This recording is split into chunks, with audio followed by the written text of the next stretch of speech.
Strēgas gandrīz pievakara Rīgas ielās. Stabu čaka tur, kur parasti ar dīleri tiekās. Pagūst iekrāt un atlikt sev no kabatas naudas, lai iepirkt mazā maisā saprasētas sintētiskas baudas. Pirkums izdarīts un dodas viņš jau tālāk. Uz centra pusi gribas uzblēst viņam ātrāk, bet ne pārāk, jo rītā skolā tomēr ir jāparādās. Jābūt uzmanīgam, šad tad uzķer un tad māte ārdās. Eiforija prātā tad, kad viņš jau sapņi vēl, un negrib pamosties nekad viņš no šī sapņa vēl. Kad kājās viegums sajūt, acīs lasām satīt vēl, un ieskariem prātā doma piezvanīt un kādam prasīt vēl. Tikai vēl mazliet un tiešām tā maz drusciņ, kad viņš ir skaidrā iekšā sajūt nenormāli tukšs ir. Un tepat krusa bir un tikpat ātrs sirds klap. Viņš dodas mājās, justams pirkstu galvas pirkstam.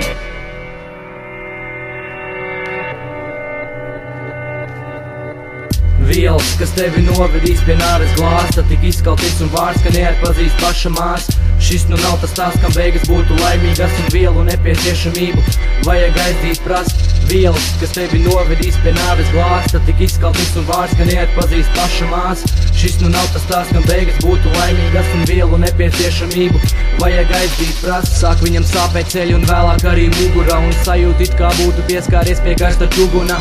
Tad arī pleci un visbeidzot arī rokas bals, jo no sāpēm jau kā čūska reizēm lokas. Viņš kā kurņas rokas svešās kabatās dēļ devis. Ja dzīve būtu māja, viņš atrastos uz šauras dzegas.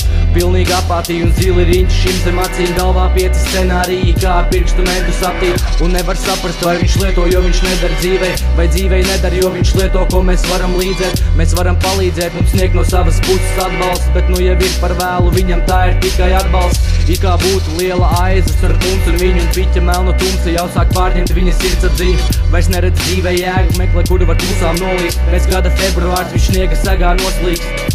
Vielas, kas tevi novedīs pie nāves glāsta, tik izskaltīts un vārds, ka neatpazīst paša māsa. Šis nu nav tas stāsts, kam beigas būtu laimīgas un vielu nepieciešamību vajag aizdīt prast. Vielas, kas tevi novedīs pie nāves glāsta, tik izskaltīts un vārds, ka neatpazīst paša māsa. Šis nu nav tas stāsts, kam beigas būtu laimīgas un vielu nepieciešamību vajag aizdīt prast.